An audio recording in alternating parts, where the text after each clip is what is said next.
Welcome and namaste to all the visitors of the Around the World Desi Pardesi channel. Dear friends, in today's video, we will see a natural paradise, a beautiful island nation in Mediterranean Sea. It is called the Republic of Cyprus. It is third largest populous island in Mediterranean Sea. Cyprus is known as cultural, linguistic and historic crossroad between Europe and Asia.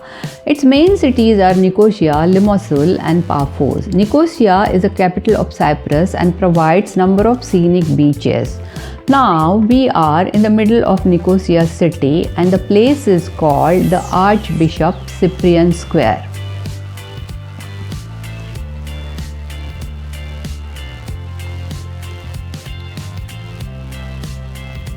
Now you will get to see statue of Archbishop Marcois III. Marcois III was Cypriot clergyman and politician. He was the first president of Cyprus. Behind the statue there is Archbishop's Palace. It is official residence and office. This is built recently in 19th century.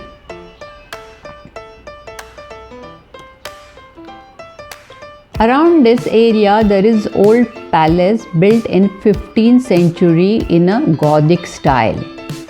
We'll go to see that palace as well. In the same area you will see Cathedral of Saint John the Evangelist from the 17th century.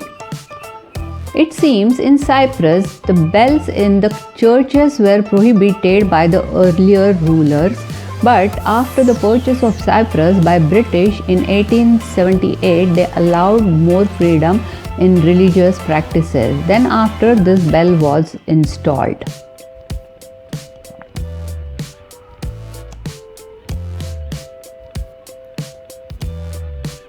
This is palace.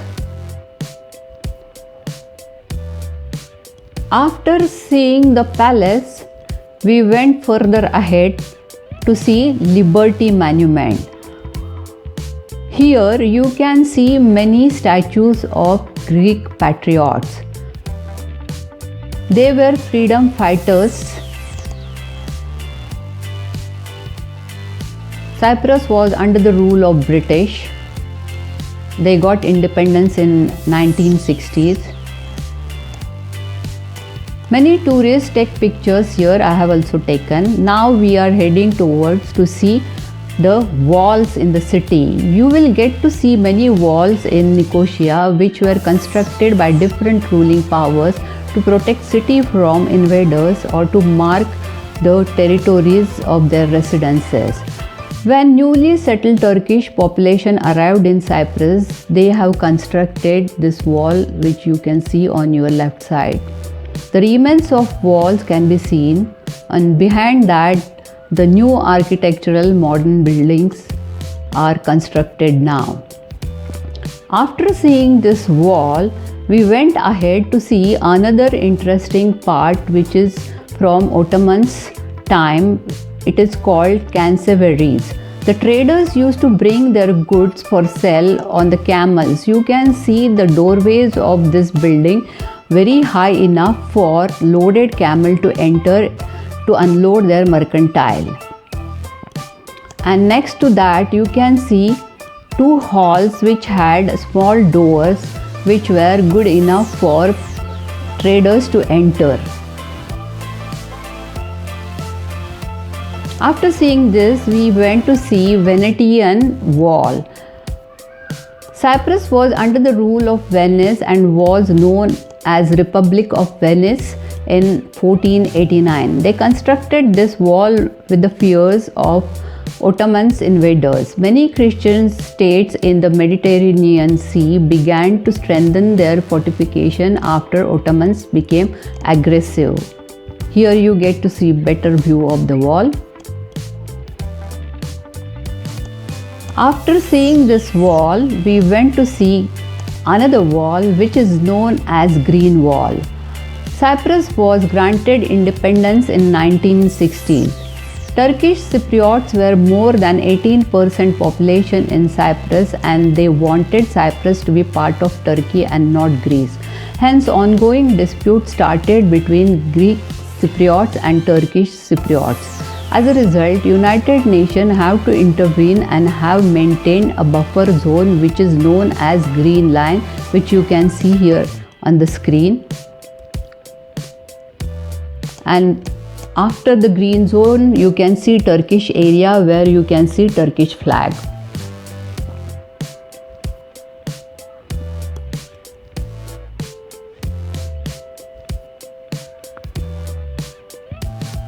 Here is UN letter about the announcement of Green Wall.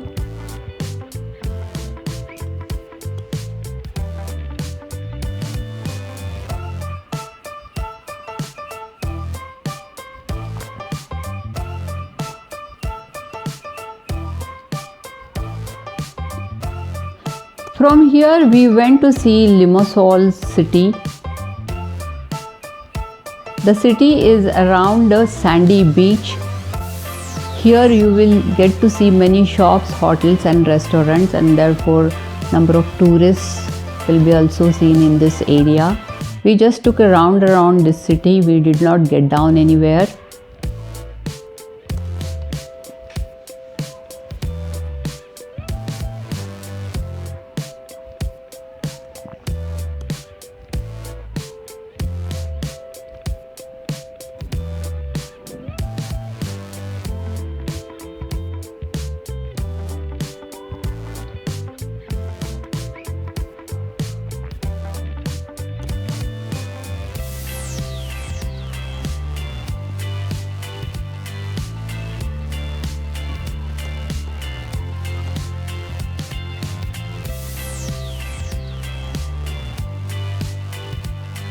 From Limassol we went to Paphos, which is another city.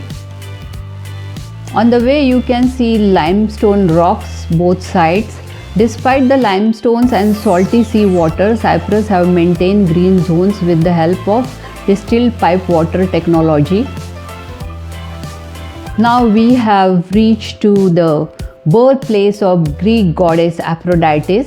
The story goes like this. The Greek mythology, Cronus was son of Uranus and Geese, that is earth.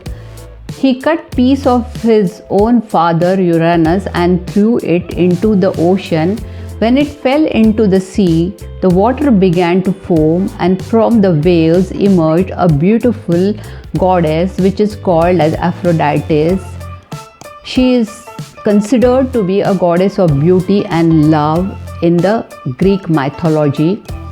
And therefore they say that if lady takes bath on full moon day on the shore in this water, she remains beautiful throughout her life. You can see a crystal clear blue water here. I took a stroll around this seashore.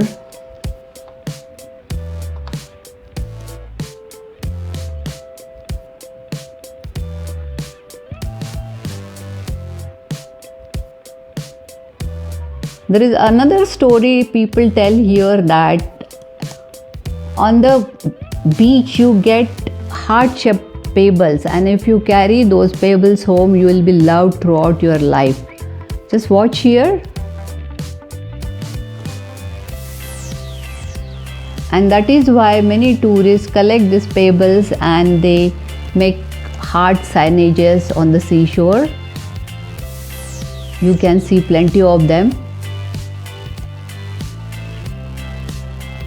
I enjoyed walking on this beach. Hope you too enjoyed watching this video.